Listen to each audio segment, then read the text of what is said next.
antara hikmah berpuasa adalah kita diperintahkan oleh Allah Subhanahu wa taala untuk mengatur nafsu. Nafsu yang bersifat biologis dilarang. Padahal halal. Hubungan seksual antara suami istri. Tapi dilarang. Kenapa? Karena Allah ingin melatih agar kita bisa menguasai keinginan kita yang sumbernya dari nafsu. Makan, minum, demikian juga. Dan nafsu ini kelemahannya satu, yaitu ketika tidak makan, tidak minum, di saat itu nafsu melemah. Ketika dia melemah, kita lebih mudah menjinakkannya.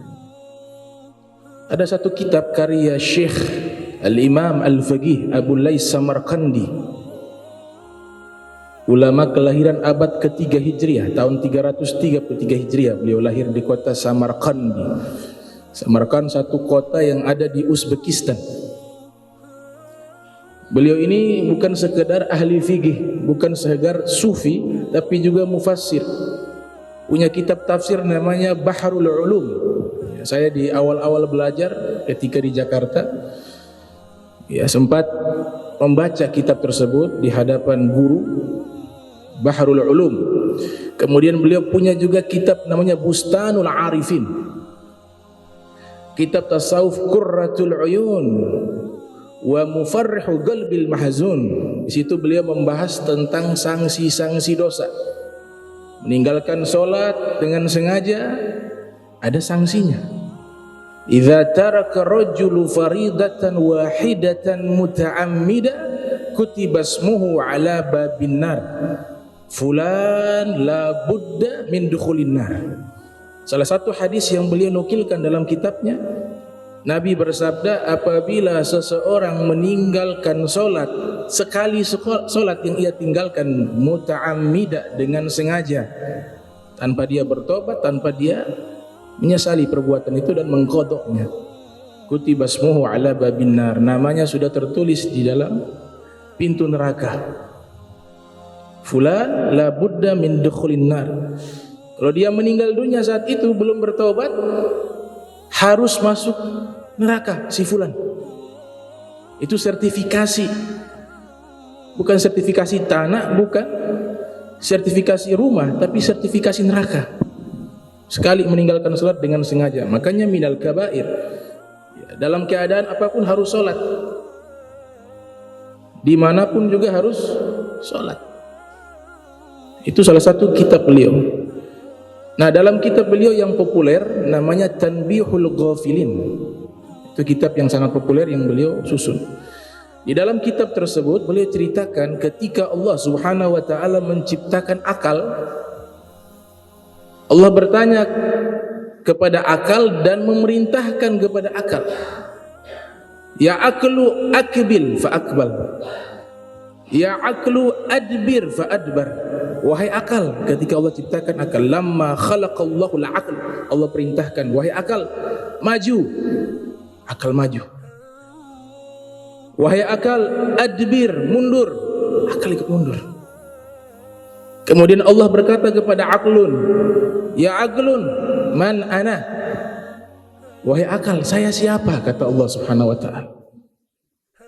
Wa anta man, dan engkau siapa wahai akal?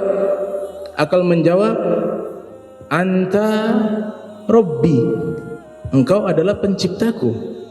Wa ana abduka dhaif, dan saya hambamu yang lemah.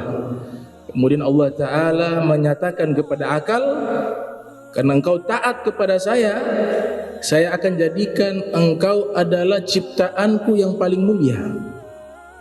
Makanya kita ini kalau akal hilang, semua ibadah tidak sah.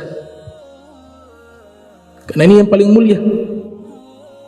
Kata akal dalam perspektif tasawuf itu nyambung dengan hati. Imam Ghazali mengatakan, ya akal itu hati, hati itu akal. Kemudian Allah ciptakan nafsu. Setelah Allah ciptakan akal, Allah ciptakan nafsu. Lamma khalaqallahu nafsa qala, ketika Allah Ta'ala ciptakan nafsu, Allah perintahkan, ya nafsu akbili, maju. Gak mau, fa'abat, Ya nafsu adbiri fa'abat. Wahai nafsu mundur, fa'abat, tidak mau. Melawan.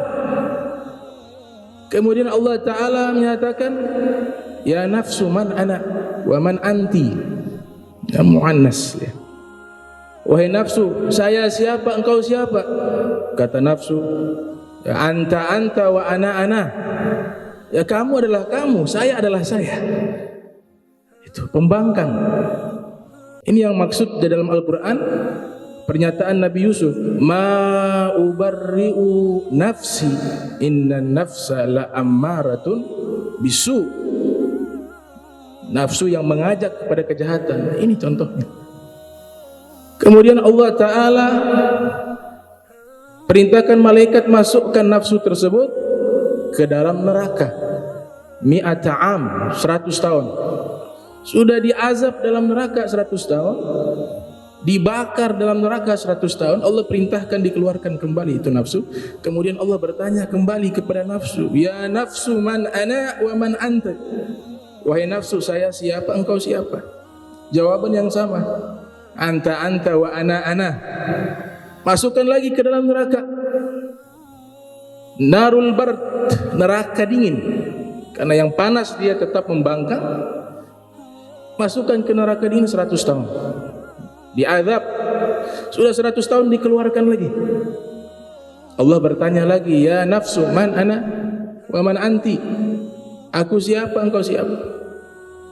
Jawaban yang sama, anta anta wa ana. Engkau adalah engkau, saya adalah saya. Diperintahkan lagi oleh Allah Ta'ala, wahai malaikat, bawa ini nafsu ke dalam neraka al-ju' wal atash, neraka lapar dan haus.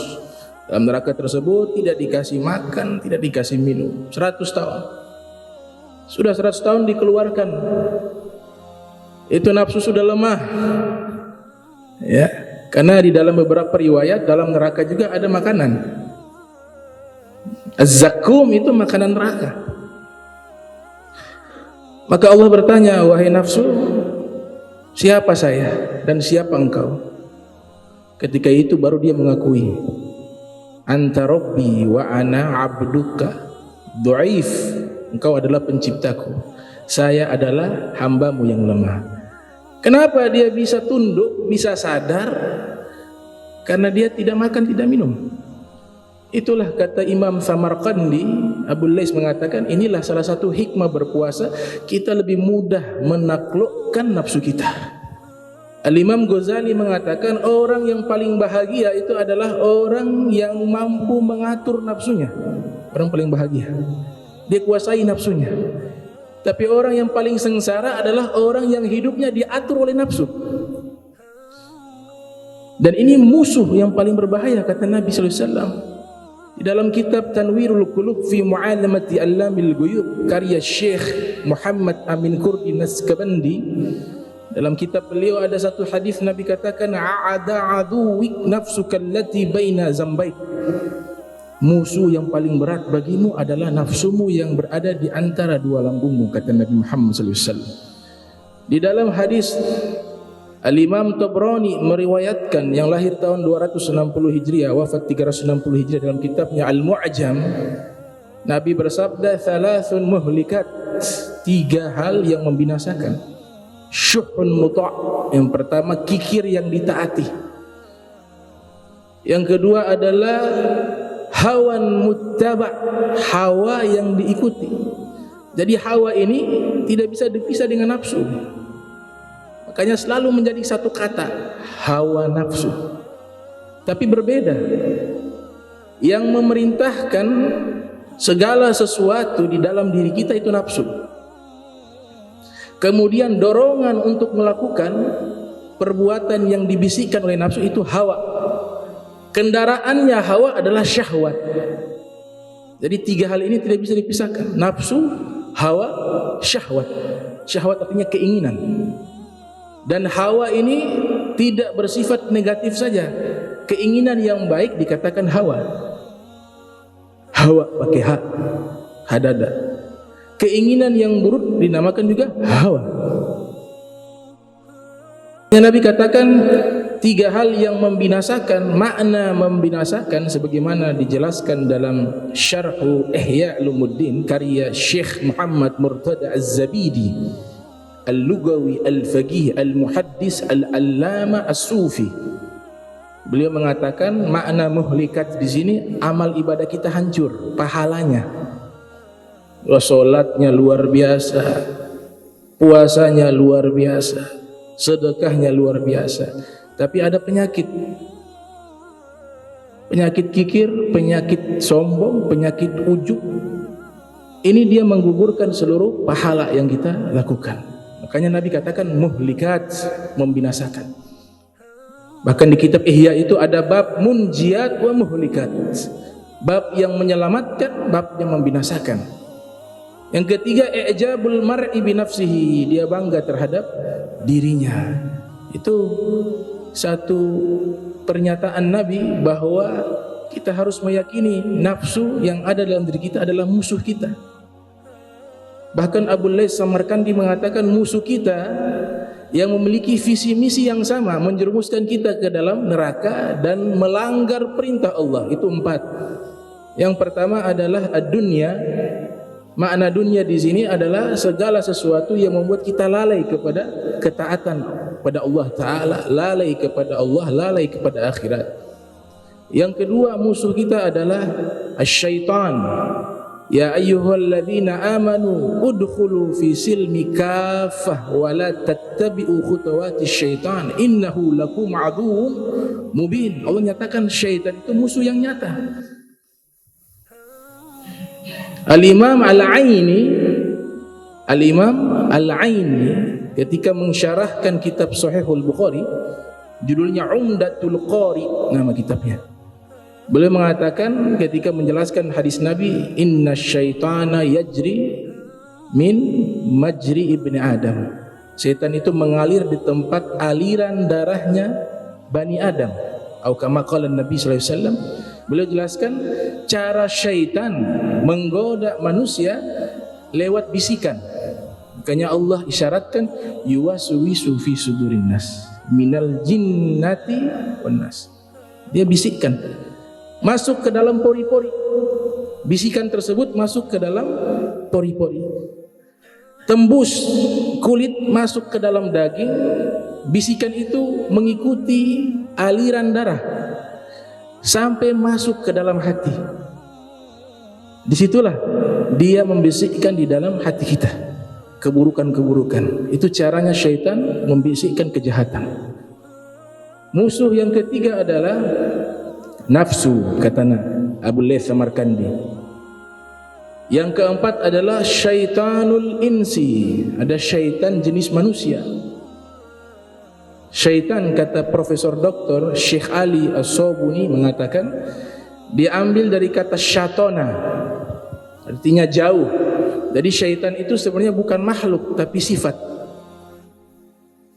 Makhluknya adalah jin, minal jinnati wan nas. Di situ Allah sudah isyaratkan syaitan itu syayatai. Ada 2 jenis, al-ins wal jin, jenis manusia, jenis jin.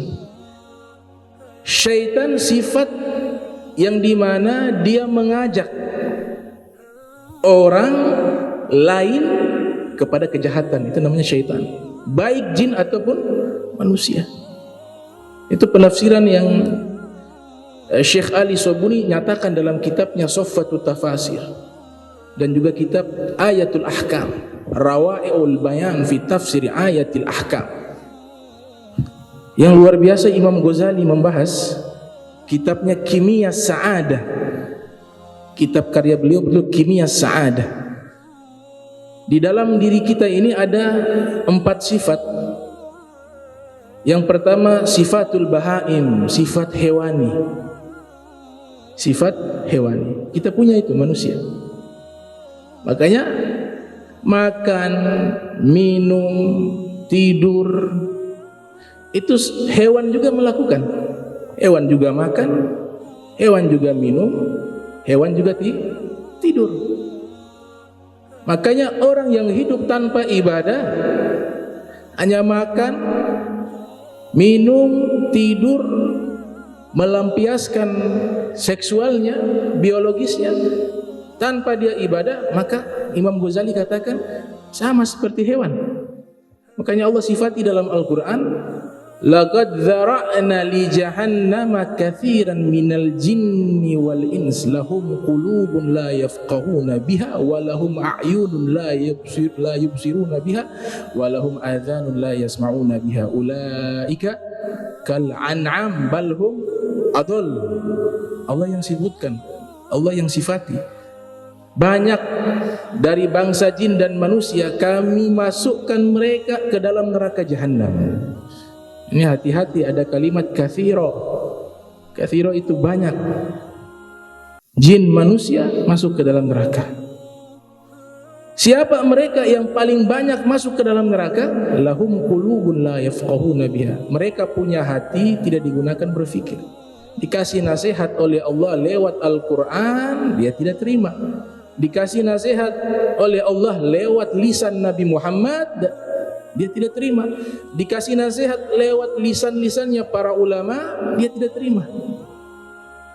Dia tetap melakukan kemaksiatan, kejahatan. Kenapa tidak terima? Akal dia tidak gunakan berfikir. Kalau akal sudah tertutup, setelahnya a'yun, mata tidak berfungsi lagi. Telinga tidak berfungsi lagi untuk bisa mencerna kebaikan yang sampai kepadanya. Allah katakan mereka itulah seperti hewan ternak. Allah yang nyatakan kal an'am. An'am ini hewan ternak berkaki 4, unta, sapi, kambing dan jenisnya. Itu namanya an'am. Makanya ada surat namanya surat Al-An'am. Di dalam kitab Tajul Arus min Jawahiril Qamus, 45 jilid kitab tersebut, karya Syekh Muhammad Murtada Az-Zabidi menjelaskan disebut dengan an'am karena kita manusia bisa menikmati daripada daging hewan tersebut, dari kata ni'mah. Itu musuh. Imam Ghazali katakan sifat pertama sifat hewani. Makanya Allah Ta'ala mendidik kita keluar dari sifat tersebut. Diatur waktunya boleh, tapi tunggu nanti maghrib baru bisa makan lagi. Tujuannya satu, agar kita keluar dari sifat hewani. Sifat hewani. Sehingga orang yang balas dendam di dalam berpuasa itu juga puasanya insya Allah diterima oleh Allah, tapi pendidikan puasanya dia tidak dapati. Nanti ketika berbuka puasa beli macam-macam. Tidak dilarang makanan enak. Hukum makan itu mubah selama makanannya halal. Tapi kan ada hikmah pendidikan. Keinginan itulah momentum di mana kita bisa menguasai nafsu. Wah, ini sebentar nih. Beli apa ya? Dalampa, kue tar susu, kue sus, macam-macam. Tapi ketika makan ya hanya 1 biji 2 biji sudah kenyang. Tapi dia sudah kalah sama nafsunya. Kenapa? Dia sudah mengikuti keinginannya. Sudah ada niat balas dendam. Padahal ketika keinginan itu muncul dilawan, itulah hikmah puasa. Makanya Abu Yazid Al-Bustami mengatakan dalam kitab Tagribul Usul karya Sayyid Ahmad Zaini Dahlan mengatakan uridu an la urid. Saya ingin untuk tidak ingin. Saya ingin untuk tidak ingin. Karena maknanya apa? Keinginan itu sumbernya dari nafsu.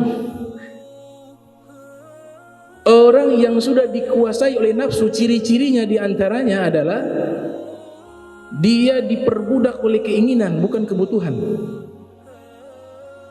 Orangnya di rumah 1 orang, mobilnya 5, pakainya hanya 1. Orangnya 1 orang, tasnya ribuan, dikoleksi, dipamerkan di YouTube. 1 tas harga 1 miliar.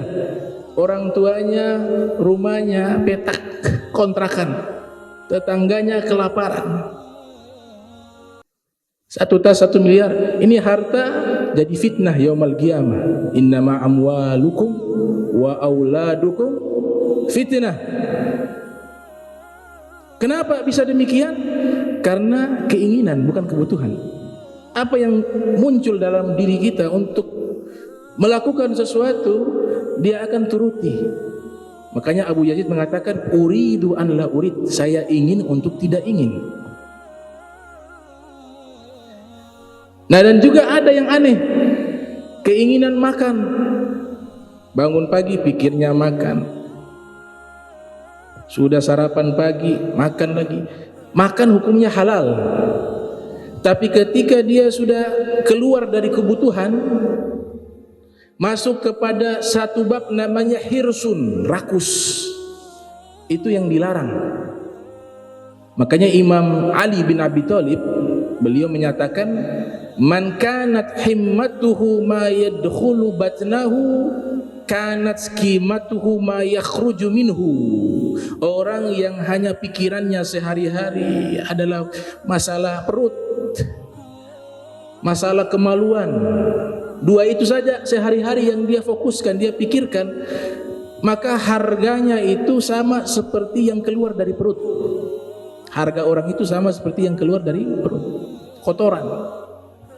Itu tarbiyah dari Imam Ali bin Abi Thalib karramallahu wajhahu. Sifat yang kedua adalah sifatus syiba. Dalam diri kita ada sifat hewan buas. Makanya manusia kalau kejam itu lebih sadis daripada hewan. Belum pernah saya dapat berita singa, harimau membunuh anaknya. Tapi kalau manusia banyak. Kenapa? Sifat buasnya itu ada, bahkan lebih buas daripada hewan buas. Puasa artinya imsak, menahan diri daripada dorongan nafsu dan hawa. Itu bukan hanya inni shaim. Makanya Nabi membuat ilustrasi, ada orang mencela engkau, kemudian dia ingin mengajak engkau berkelahi. Nabi katakan, bilang kepadanya, inni shaim, aku sedang puasa.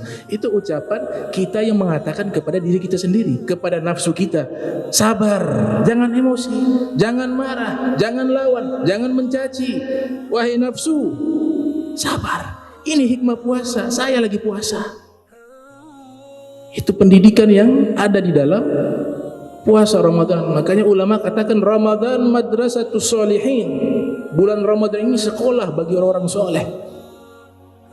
Sifat yang ketiga kata Imam Al-Ghazali namanya sifatus syayatin, sifat syaitan. Itu ada dalam diri kita. Kalau tiga sifat ini bisa kita lawan, bisa kita hilangkan, maka irtaqa, kita akan naik ke derajat bukan manusia, tapi sifatul malaikah, derajat sifat malaikat. Kalau tiga ini kita bisa lawan. Makanya salah satu metode melawan ini sifat, ini nafsu yang ada 7 tingkatan. Ada nafsul ammarah, ada nafsul lawamah, ada nafsu mulhamah, ada nafsu mutmainnah, ada nafsu radiyah, ada nafsu mardiyah, ada nafsu kamilah. Yang kedua, yang awal itu adalah jahat. Nafsul ammarah, nafsul lawamah, masih ada potensi kejahatan. Ini bisa kita lawan, kita akan masuk kepada nafsu mutmainnah, tenang di dalam kebaikan, ketaatan. Itu tingginya nafsul kamilah, sempurna, para nabi, para rasul. Kalau sudah naik nafsu tingkatan malaikat luar biasa, dia akan mencapai satu derajat yang tertinggi di sisi Allah Subhanahu wa taala. Itu yang dikenal dengan aulia, para wali. Para aulia itu semuanya mencapai sifatul malaikah, sifat malaikat. Kemudian Syekh Abdul Qadir Al-Jailani qaddasallahu ruhahu wa nawwara dhariha,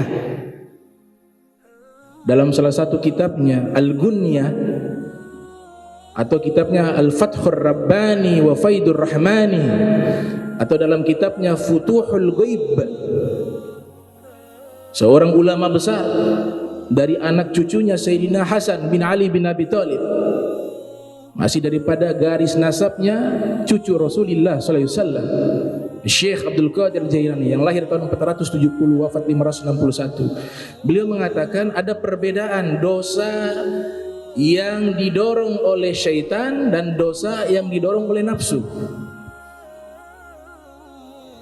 Kalau dosa yang kita lakukan yang sumbernya berasal dari nafsu adalah dosa-dosa yang terasa nikmat, terasa lezat, itu dari nafsu.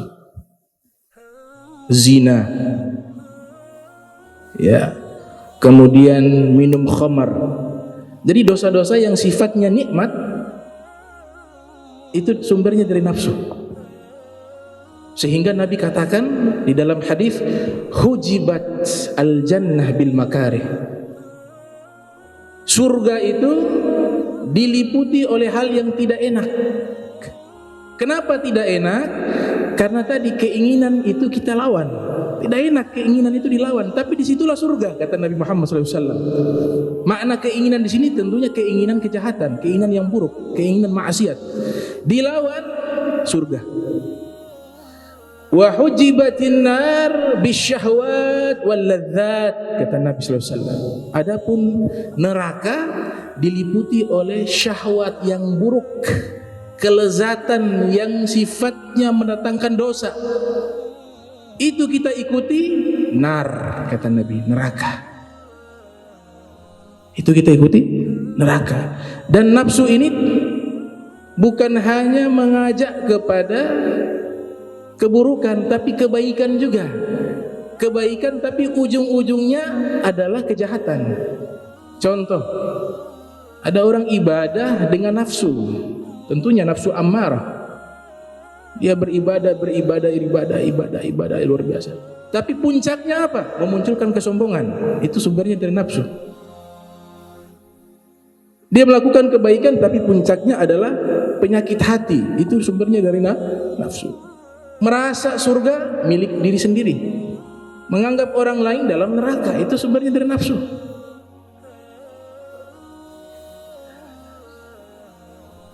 Kemudian Al-Imam Al-Ghazali memberikan obat bagaimana agar kita bisa menundukkan nafsu.